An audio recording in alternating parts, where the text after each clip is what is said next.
All right, so welcome to tonight's webinar on positioning. As I said, we're going to go through the current positioning training to now grow your understanding of the positioning and movement that we're looking for as you advance the level of game that you work. So, from the considerations, some key parts required here for the positioning that we're looking for moving forward. A big part of it is, generally speaking, just football understanding. And with that comes some flexibility. Now, when we say flexibility, what we mean is previously there were attempts to give you very prescribed positions to take on the field at any given time. I'm sure many of you have been told to get wide on the field. I'm sure many of you have been told to always keep the ball between yourself and your assistant referee. All those were very rudimentary instructions to help you get a good sense of generally where you want to be on the field. As we move now into the next phase of your training and learning, it's less a prescribed position and a lot more of just where do you need to be to see any particular play at any given moment. And so that flexibility that is required needs to start working into your game a little bit. Obviously, reading the game is important. Tactical knowledge of the game. For those of you that were working in PSL games last year, we had weekly webinars where we talked about the teams and some of the players. That's where that tactical knowledge comes into play. And as you heard me state regularly on those webinars, it's not just reading the game and having a tactical awareness of what's happening, but it's also then having that information impact your decision making on the field, having an impact where you go on the field, when you go there, why you go there. So it's not enough to just know it. You also need to know what impact it's going to have on what you do differently in the game. Research comes into that as well. Visualization. If you've not visualized things before, when you're seeing teams repeatedly and you know, particularly like I said in the NPSL season, when you know a lot of the teams, a lot of the coaches, visualize what kind of scenarios you're going to come up against, and then practice how you're going to deal with them so that when you get into the game, you've already prepared for it. And then recognize that no two situations are the same. So again, this is where we get out of that prescribed training and prescribed spots on the field to be, and instead recognize that every moment of every game is different, and all we need you to do is achieve the position on the field to give you the best chance of making an accurate decision. Moving along, anticipation. These are all stuff we're going to go through in detail. How we divide the field up, zones to run to or stay out of, and running to where the ball is going, not where the ball is currently. And then a topic, or excuse me, a concept called the breakdown of play. This will be a little bit new for you that are on this call today, but what we do when play breaks down, what does the breakdown of play mean, and what do we do when breakdown happens? Counterattacks, obviously we'll talk about those as well, and pressing. So you've heard us talk a lot about high press, low press. We'll get into that, some analysis of that as well this evening. So breaking up the field, we obviously have 3/3 of the field, the defensive third, middle third, and attacking third. These are not new terminologies to you guys, but important to remind ourselves and to be aware when I reference these topics moving forward, what areas of the field we're talking about. So defensive third is where a team is defending. Middle third is obviously neutral for both teams, and attacking third for the attacking team. This is how Pro divides up the field. And this is important because you're going to start to hear the terminology Zone 14. In particular, Zone 14 is an area that we want you to stay out of, primarily because with the analysis that MLS does, they found a huge majority of the goals being scored in games either directly coming from or originating in this area of the field. So as we go through and we watch some of these clips, and as you start to think about your own positioning during games, we want you to think about Zone 14, and we don't want you to be in that space unless you're moving through it. It's okay to move through it, not a problem to be in it if you're moving from one spot to another, but generally speaking, we do not want you to take up a static position in Zone 14 because this is where the ball ends up a lot before it ends up in the net. And if we're going to have you in a position to be able to see things, being out of this zone is important, because if you find yourself in this zone, you're going to be scrambling to get out of it, and that means you're not going to be able to see as well that situation that could happen in that area of the field. So again, zone 14 is some terminology you will begin to hear from us more regularly. Zone 14 is a terminology in pro that is used quite regularly and not in a good way. So we need you to stay out of that area in particular. And again, we'll see some video clips of that. So getting into pressing, high press is going to be in the defensive third or attacking third. We have the middle block, the low block, and inside the penalty area, emergency defending. All these are going to dictate where on the field you are. And generally speaking, we don't want you to be any more than one adjacent zone away. And so if they're keeping the ball in the back here and you've moved up ahead of play and you're here, no problem. But as soon as the attacking team or the defending team presses in this area, we don't want you any farther away than the mid block. So if you're hanging out back here while a team's under high press, we've got a potential problem there, and we don't want to have you doing that. Question here, will it ever be referred to as zone 5? I'm going to go back for a second. The answer to that is no, because again, if you go back one further, this is the defensive third. We don't worry about zone 14 in the defensive third, because that's not an area where there's ever going to be much going on. So again, defensive third, middle third, attacking third, it's only in the attacking third that we worry about zone 14. And please go ahead and just chime in on questions. I don't want to look at the Q&A feature that often. So if you have questions as we go, just chime in. There's not so many of us on the call that it'll be disruptive. So again, with high press or with the mid block or with the low block, we don't ever want you more than one adjacent zone away. And we'll get into some diagrams about how that works. But when we define high press, we are definitely talking about in the defensive third, when the opposite team is pushing or pressing the defenders to try to force a turnover. We don't want you to be any farther away than this middle block, because if the ball gets turned over or if you have a foul decision to be made, we want you to be close. If the ball is in the mid block zone, we want you to be in the low block. As it's in the low block is when we start to transition to you being behind play. I'll show you that in more detail in a minute. And then obviously emergency defending is taking place in this area of the field. Now, it's important to note why these areas are important. With the high press, typically the teams are going to be spread out. You're still going to have defenders down here, midfielders and attacking in the high press. And so there's a lot more space on the field, so you can be a little bit farther away. The reasons these blocks get smaller as we go is because as the defensive team comes into these areas, the amount of space between the different lines of the teams condenses pretty significantly. So if they're in the high press, there's a lot of space on the field between the different defensive, midfield, and attacking lines of players. As play moves into the mid block, you're going to see these lines condense. As it goes into the low block, it's going to condense even more. And then in the emergency defending block, there's going to be a lot of people crammed into a very, very small space, and there's not going to be anywhere for you to go. That's important now, because as we talk about your movement in and around these general zones, we have to understand the kind of players and the number of players in those spaces. So if the ball, represented by the blue here, is in the defensive third, we would prefer you to be on this end of the middle block here. We want you one phase away or one zone away from where the ball is being possessed and pressured. So again, if the ball is in this area and you've got a team pressing, we want you to be on this area of the field. As the ball moves up, we want you to continue to move up with it.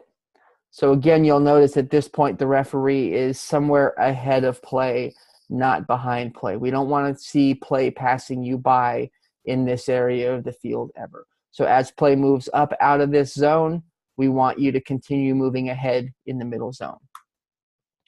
As the ball moves into this area of the field, between midfield and where the attacking third starts, we still want you ahead a little bit, but starting to think about where play overlaps you and you start to fall in behind play. It's going to take place right around in this area somewhere. And so that's why you start to see these two zones sort of squeeze together a little bit. So the blue zone, again, is where the ball is, and the green zone is where we want the referee to be. And in this area, still trying to stay ahead of play, but also recognizing that as play develops, it might be necessary for you to tuck in behind it and let play pass you by.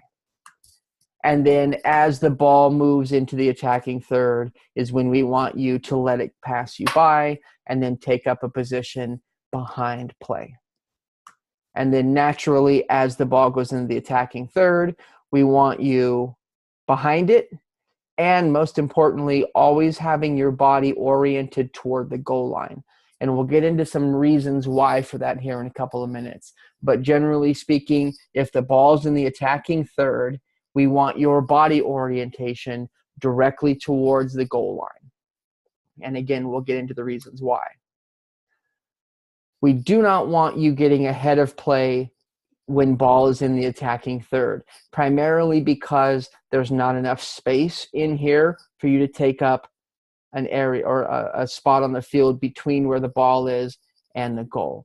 So anytime the ball is moving into the attacking third, it's time to start letting it pass you by and keeping up a position behind play so that you're not in the way. Again, getting back to how condensed this area of the field is going to be if the attacking play and possession is being kept in this area of the field.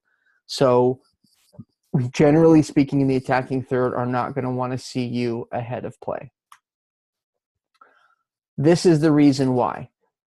If you are ahead of play and the ball's behind you in the attacking third, you're going to be facing in the directions of these arrows, which is leaving a critical area of the field at your back. So if you decide to take up a position ahead of play in the attacking third, there are going to be groups of players in the penalty area, and you are not going to be able to see them. So if you take up a position on the opposite side, looking in, you can see all these players. Again, here's where zone 14 factors in. We don't want you to take up a spot in this area of the field at all. Unless you're moving through it, try to stay out of that space. Because again, in this kind of attacking phase of play, a lot of goals come from this area of the field, and we don't want you occupying that space. So, a couple of things on anticipation, just some video examples of what we're going to be looking at.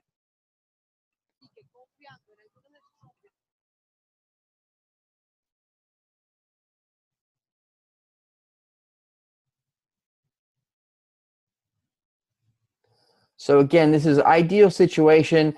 You can see here there's been high press coming out of this area, so the referee is just one zone away. And then as the ball goes out wide out of that, he's moving ahead. And as soon as he sees the body language of this player moving that direction instead of towards the ball, he knows he doesn't have a decision here to make. And so watch not only his direction, but the speed at which he accelerates into the next zone, because he anticipates when this player starts to make the run, where the ball is going to go, and he moves there quickly. So you can see here, before the ball is even played, he's already running at speed because he anticipates this is where the ball is going to go. And so this is crucial positioning and movement work here from this referee. At this point, you can see the ball is about to be struck. He is already moving at speed in the direction of where it's going to go.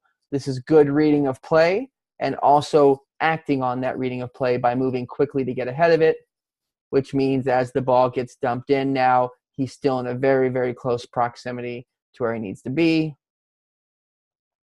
And now he's able to view this area here very, very clearly for balls that get crossed in. Perfect position to see the foul here into the back of the defender, which would be hard to see if you were in the middle of the field. You would not be able to see this foul, this push in the back, if you were right here. His anticipation and his movement gets him out to this area of the field where he can see very, very clearly through the players for a potential foul.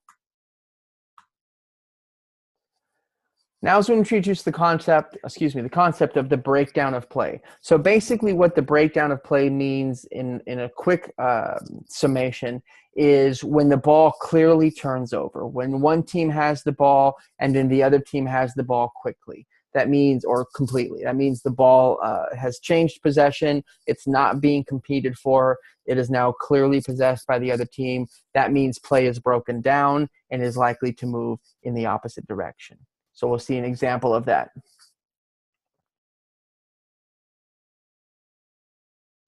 So as we can see, the white team has possession of the ball, and now the black team has possession of the ball.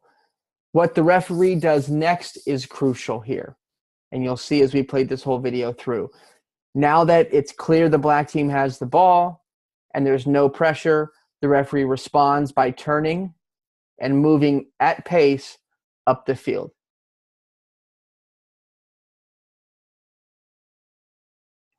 This movement is crucial to the kind of positioning discussion that we're having.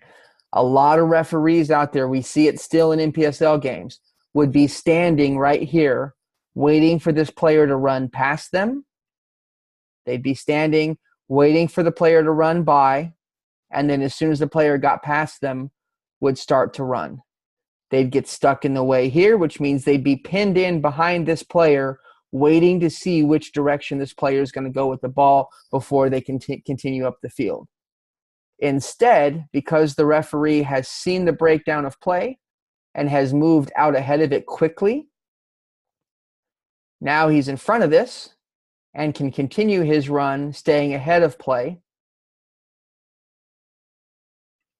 and maintaining a good position, now ahead of play instead of being stuck back here. Another example. White team with possession. Play breaks down. Immediately runs ahead of play. And now is maintaining the zone ahead of active play. And again, most of the referees that we're looking at and working with on this call at this moment, when play is turned over, they would stand and they would wait to see where it was going to go.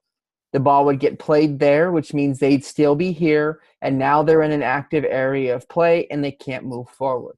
And so they get stuck behind the ball. They have to wait until this player decides where he's going to go before he can start to run. Instead, because as soon as play breaks down here, you can see right here, possession is clearly won. He's already moving. Play has broken down. There's no more decision to make. So now he can move ahead to the next phase of play, which he does. And now he's in a position ahead of play. He's maintaining the positioning that we're looking for, that we talked about when we looked at those zones. And now he's able to be up with play as it gets into the attacking third instead of being stuck back behind it as play came out. Because again, most referees would be stuck back here, a full 15 yards out of position now instead of ahead of play and not 40 yards out of position now. So again, that's where recognizing the breakdown of play and moving quickly to the next area of play is important. Because now as play goes here, he can actually have very, very close proximity to this play. One more example.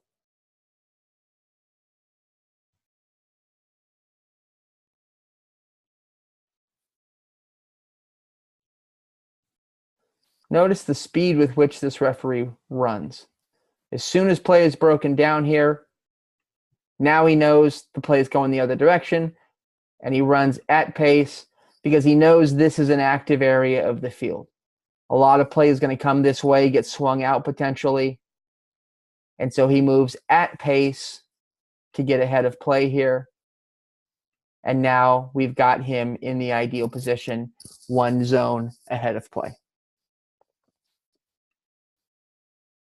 Another example. Again, running ahead of play. A lot of referees that we work with when this play comes out are going to be standing here waiting for this player to turn, and they're going to run behind them the whole time. This referee recognizes the breakdown, gets out ahead of it so that he's not in an active zone of play, and now is ahead of play and maintains that spot. And then again, immediately back the other direction. So this is a good clip for you to see it twice. Play breaks down. He moves the opposite direction at speed. Good position. Play turns over, does the same thing, moves ahead. Recognizing the breakdown of play and moving into the next phase is important.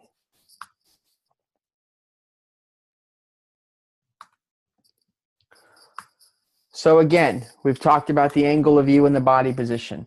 We need you to be seeing side-on views, viewing between players. We need you to be able to see the ball all the time and see the exact moment of contact. We talk a lot in our misconduct about speed and movement, but the first three are the crucial ones. You need to, as much as possible, take quick movements on the field to create the side view, viewing between players so that you can see the ball and see the exact moment of contact. We talked about in and around the penalty area, having your body positioned towards the goal line. We'll have some more diagrams of that in a minute here. So again, looking at the difference between angles, the referee is looking through bodies and can't tell if contact is made cleanly or not. Referee cannot see the ball, cannot see if there's any contact because he's not looking at the side view. Versus here, looking through this, he can see very clearly this kind of contact, which this referee on the left would not be able to do. So this demonstrates the importance for us to be able to look through play and not look behind it. Now, again, as we talk more about body positioning, the reason we don't want you looking to the left or to the right, but instead having your body oriented towards the goal line is that naturally, if your body is oriented towards this part of the field, all you can see is here. You cannot see what's going on here. So if you're out in this area and play is out here and you've got your body oriented towards this touch line instead of the goal line, you're leaving things behind your back that you're not able to see. If you have it slightly at an angle, you can see still only about to here. But if you do this and you sidestep along this boundary of the penalty area, now you can see all of the penalty area in your periphery. So if play is in this area of the field, we want your body oriented towards the goal line so that in your peripheral, you can see the entire penalty area. So some examples of that.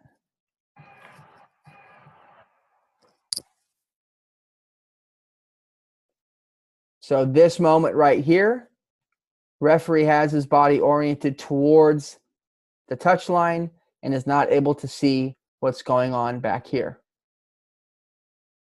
Now, he's in a decent spot to see the foul, no problems there. But the challenge is, at this point, he can't see what's going on behind him as he moves through zone 14. While the positioning is good and the movement is good, the body orientation could use improvement. Another example. Matt, can you hear me? Yes. Are you willing to sacrifice speed there if we need to get across from the box? You'd rather sacrifice the speed to get those 10 or 12 yards than the orientation of your body? So there's a couple things that come with that, because that is a good point. You can see here the referee is walking. If the referee has a different body language and is moving more quickly when this ball comes in, he should already be moving at this point. As soon as the ball is crossed, he should be adjusting his position. So one of the things that Pro talks a lot about in its more detailed analysis of positioning is static position versus movement position. And so in this moment, he's got a static position, which where the ball in the field is fine. But as soon as the ball gets crossed, he needs to immediately adjust his position to be able to look through it. Because of where he's standing, he's right in zone 14 right now. This is not an area we want this referee to be, particularly as the ball is getting dumped into the penalty area. Because how many times do we see clearances or half clearances come off the head of defenders into this area of the field, and now he's immediately in the way. And so the ideal scenario here would be as soon as this ball is lofted across, in fact, as soon as you can see this sort of thing happening, clearly a cross is going to come into the penalty area, we would ideally see the referee already starting to sidestep to create the different angle of view that he's going to need for the next decision. If he's already moving across, he'll have already gotten to this point of the field, which means he can still continue to sidestep and be in a better position. Because ideally, he'd be out here by the time this play happens, because there's a chance this ball gets cleared into zone 14 and he's right in the middle of it. That's not where we want him to be. So for me, it's less sacrificing the speed to get there, because there will be times that you need to do that, but recognizing earlier that you're going to need to move and starting to move while keeping your body oriented. Does that make sense? Yeah, it's kind of a game awareness thing as well as a Absolutely. Yeah, okay. Yep. Next one's a good example. Again, not an area of the field we want you to be, right? Because as the ball comes out of this, if this ball squirts out into this area, you're right in the middle of it. But you can see here the body orientation that we're looking for and the movement that we're looking for, just not in that zone of the field. But the body orientation towards the goal line, the sidestepping to create views, all very, very important movement here from the referee. Now we're going to see the downside of the body orientation and getting ahead of play in the attacking third.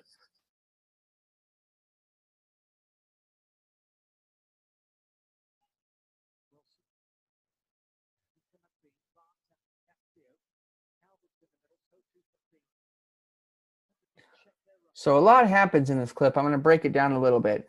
At this point, good positioning, good movement from the referee as the ball goes out wide. Now at this moment, the ball has gone into the attacking third. The referee is in a good position. Now is where we have to adjust. Once we've let play go past us and the ball stays in the attacking third, we actually need to move the same direction as the ball so that we are keeping play in front of us. So as this play develops a little bit, instead of tucking out here, we'd rather see the referee backpedal and keep play in front of him so that he's in this space instead of in this space, because now he's in a very active zone, and now he's got players on all sides of him that are deeply involved in this play.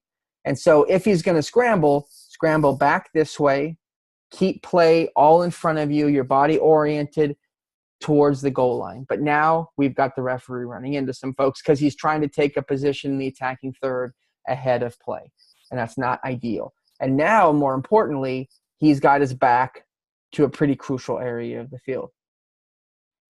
He adjusts, he orients his body again, no problem. But again, recognize that we want you to keep play ahead of you. So at this point, he's level with play, and that's a problem. We needed him to take a few steps back so that he can have all of the active zone in his line of sight. Because now what happens is he catches himself stuck again because he didn't backpedal and stay here. He's now got to go this direction, and now the body orientation towards the touch line is problematic because, as you'll see right here, the attacking player commits a foul, and the referee has no ability to see it whatsoever because of his body orientation.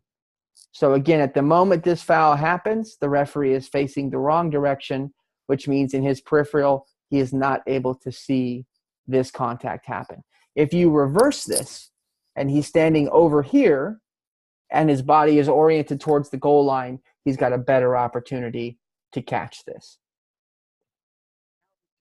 By the time he turns around, there's a player on the ground and another player going 1v1 with the goalkeeper, and he doesn't have anything. So that's why it's important not only that we recognize the different zones and how to move within them, but also the body orientation towards the goal line to avoid situations just like this. Any questions at this point? Just pause for a moment.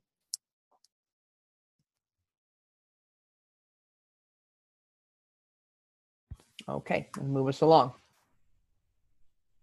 Another body position, penalty area.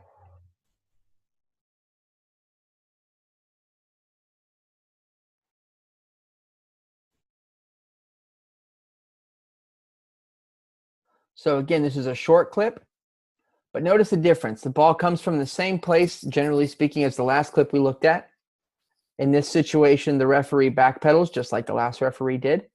But now as the ball goes there, he immediately switches and orients his body and then keeps the play ahead of him as the rest of this clip plays out. Notice the sidestepping, the lateral movement here, and the constant glancing over the shoulder. Now, at this point, the referee knows he doesn't have a decision to make here because the defender is not in close proximity, and so he takes his eye and shifts it over to the next phase of play.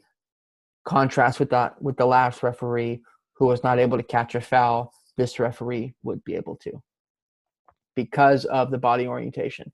Also notice how he stays out of zone 14 the entire time. He's out ahead of it now, backpedals out of it,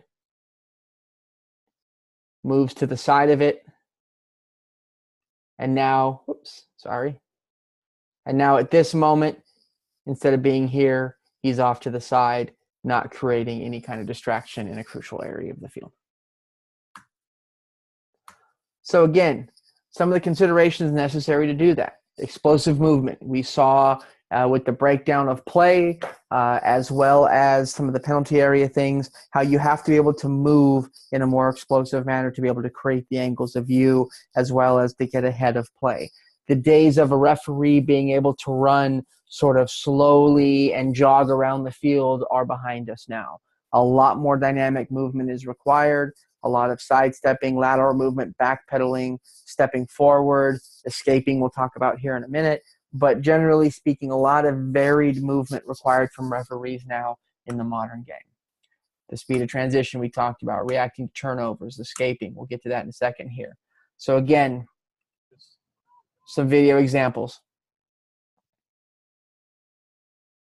We need referees to be able to react quickly so that at this moment, perfect position for potential handball decision.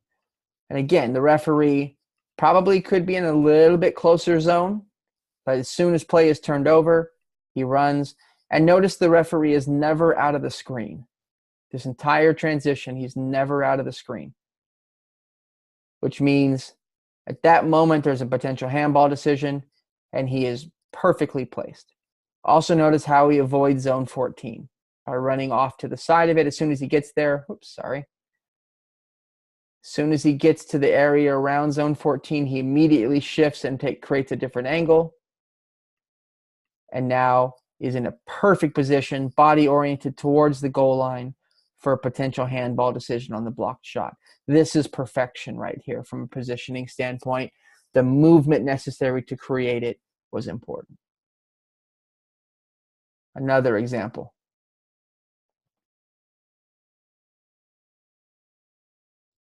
Again, the explosive movement necessary to get there and be in a position. The days of jogging are behind us now. Look how quickly he reacts to this. And he's already running at full speed and gets to a credible position in time for the shot.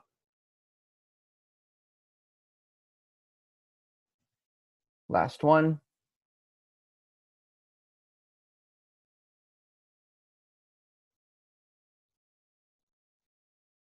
Again, stays in the frame the entire time, creating the angle of view at the end that is necessary.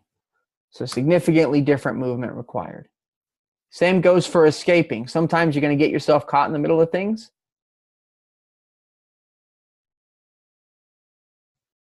That back pedal right there is exactly what we're looking for, because you keep play in your view while you do it. Sometimes we get stuck in this situation. We're right in the middle. And oftentimes we see referees run forward or turn around and run with their back to play to get out of that zone, or out of that active area. And instead, what we want you to do is backpedal quickly to get out of the way of it. Referee could have kept going, but doesn't. So again, this is a movement exercise. Watch how quickly he adjusts his position once he recognizes he's in the way. Immediately. That kind of lateral movement is what we need from referees now.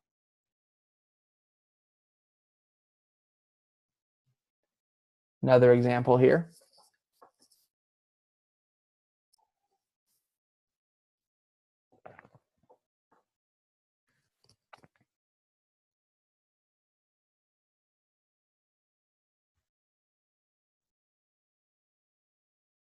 All excellent movement from the referee as play develops around him. So again, watch the kind of movement that we want to mimic here. Sidestepping, backpedaling, quick movements to create angles of view.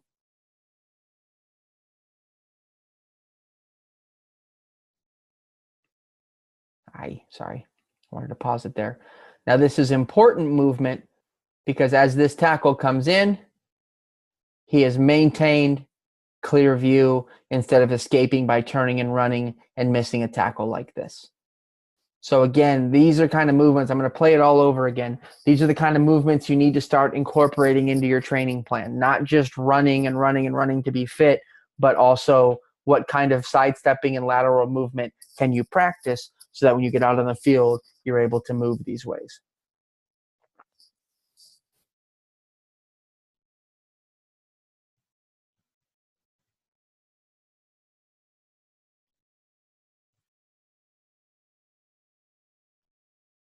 All important movements to practice and get used to. So again, talking about escaping, generally speaking, if you get caught in an area around players, moving between them to get out of the way by backpedaling or moving laterally so that you keep your eyes on play the entire time. A couple things to consider. Obviously, for proximity, we're talking about your credibility. We're talking about penalty area stuff. There's two concepts I want to talk through, though. One is the idea of being too close to play, and the other is the idea of running after you blow the whistle to create the perception of proximity. So we'll see a couple of examples here.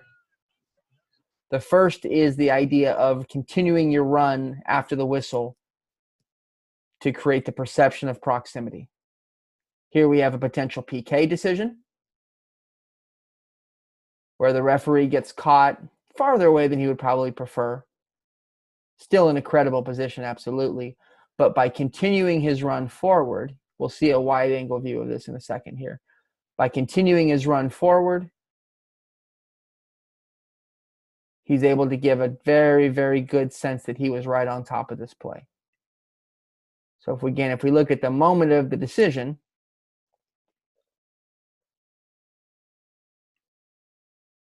still in a good position, but he's about 15 yards away or so. After the player goes down, he continues the run so that when he signals, he's only about 8 yards away. This is a little trick here to make it seem like you're significantly more close to a play than you actually are when you make a decision. Because they're going to look to you for the decision after they process what's going on in the play, and they'll find you here instead of finding you stopping and walking there.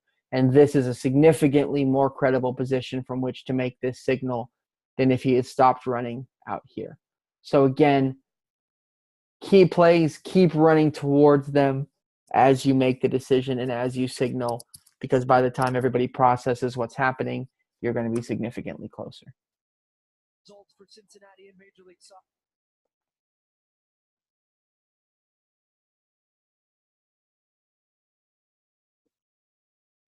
This obviously is an example of being too close to play. Good hustle to get here, but notice he's inside zone 14, which is a very, very active area. And generally speaking, we don't ever want you this close to play inside the penalty area. That's far too close. You have no idea what's going on around you. And as you can see here, he had a guy right behind him that would have liked to be in the active area, but the referee was blocking his ability to be involved in that play. So this right here is not a situation we ever want to find you guys in, inside zone 14, inside the penalty area.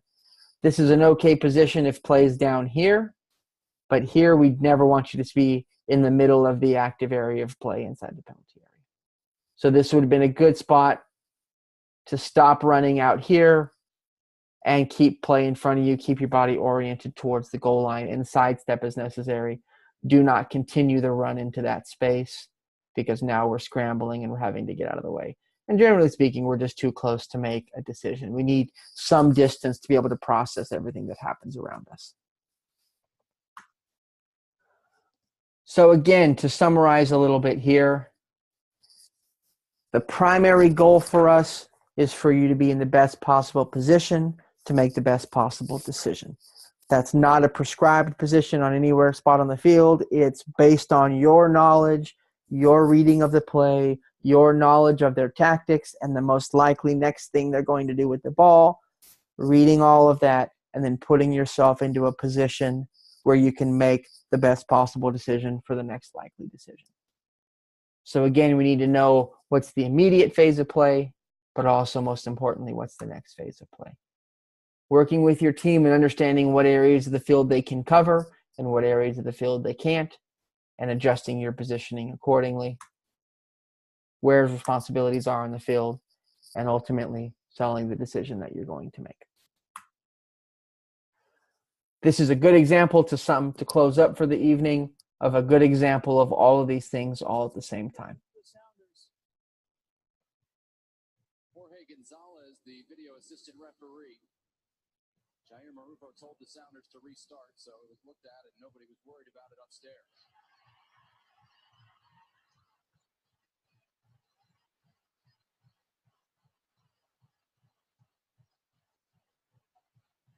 Great chances for the Sounders, just couldn't.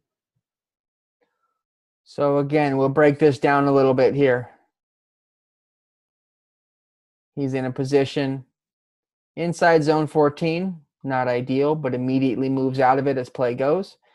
This is that concept of a starting position, but then adjusting your position after the restart happens. So here, he's in an area where he can talk to players and keep proximity. And as the restart goes, notice he backs out of that space so that he's not in a potential active area. Backs out of the space, keeps the ball in front of him, keeps his body oriented towards the goal line. Body oriented towards the goal line. Notice that this is not a prescribed position. A lot of times we would expect you to be over here. He stays where he is because he knows this is where the next play is going to go. So he keeps a not normal position, a non-prescribed position that allows him to see everything he needs to see because he knows the next potential ball is going to go into this area and he needs to watch for it. Adjusts his position, body oriented, the sidestepping, realizes that the next possible decision is going to be a potential handball, which a deflection could come back into this area. So he immediately runs, but notice the run also with the body orientation. So here he creates the angle and gets out of a potential active area. Good position to be in for a shot here and a block. Immediately then springs when play breaks down and runs with pace to get ahead of it.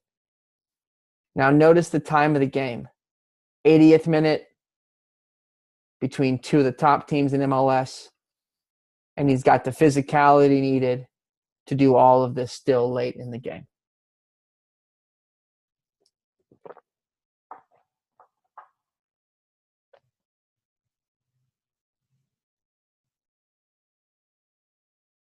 Excellent positioning and movement here from a referee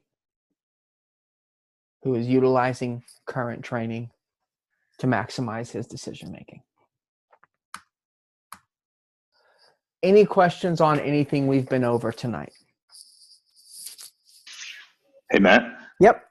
Hey, could you just re-clarify escaping again and just kind of go over the concept? Is that really about the referee trying to move out of the way or just shuffling to adjust the positioning when ball's kind of moving in near the area? It's both. The idea of escaping really has to do with getting yourself caught in an active zone of play. So if you're right in the middle of active play, what we need you to do is mimic this kind of movement to get out of it. Excuse me. A lot of referees, when they find themselves in, hold on a second here. When they find themselves in the middle of this kind of active area, which more often than not is you've got players at each of these points and play is all surrounding you and you need to get outside of it. A lot of referees will just run forward, whatever way that they're facing, to get out of it more immediately, leaving a lot of what's happening at their back. I've been guilty of it before. Everybody's been guilty of it before. We find ourselves in a spot we don't want to be, and we immediately just run forward because that's our quickest way to get out. Running, sprinting, moving the direction we're facing quickly is the easiest way to get out of that active area. The problem with that is it leaves you with your back turned to that sort of key active area of play, which is a problem for us. And so instead of running out, what we want you to do is what you see here, which is this backpedaling, sidestepping to get out of that area. So again, if we look at this right here, you'll find he is right where the player wants to go. A lot of referees, when they find themselves in this moment, right about here, he's got his body faced that way. A lot of referees would just run this direction because it's the quickest and easiest way to get out of the way. The problem with that is it leaves this area to your back, which means you're going to be looking over your shoulder. You're going to be seeing half of what you need to see, and it's going to be harder to process because you're only seeing it out of one eye. All of that leads to not ideal decision-making. So instead, this referee backpedals and sidesteps while always keeping play directly in his view. Same with this next example. Referee's in a good position here.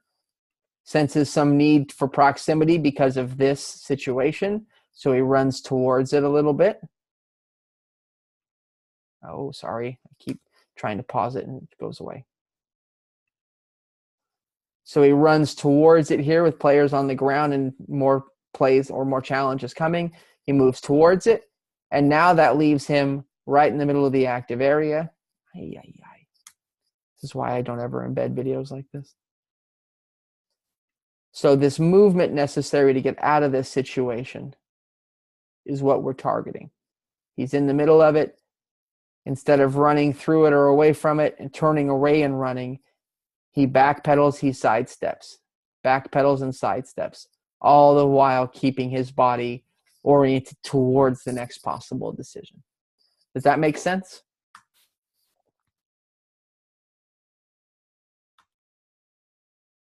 Hello, hello, does that make sense?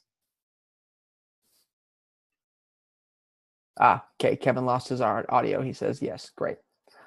Any other questions? I want to go back then just briefly because the big part of this that I want you to be able to fully embrace soon are these general zones. So again, I want to remind you of what they look like and what this progression looks like. So when you have the ball in the blue area, we want you in the next zone closest to it. Not up here, here. As play moves forward, again, the ball is with the blue area. The referee needs to be in the green area. This is how we want this progression to work. As the ball moves up the field, you continue to move up the field. As it moves up towards the attacking third, it starts to overlap you. And then as it moves into the attacking third, it passes you by. And then once it's into the attacking third, the body orientation towards the goal line.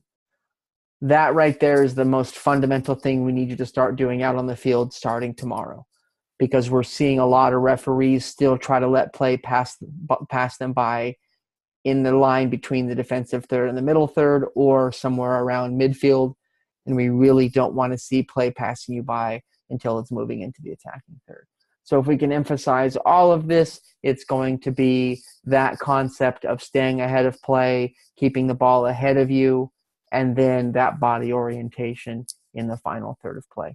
Those are the things we're going to want to see you working on as much as possible in your games in the next couple of months, because it's going to improve your decision-making once we get to the MPSL season. Any additional questions this evening?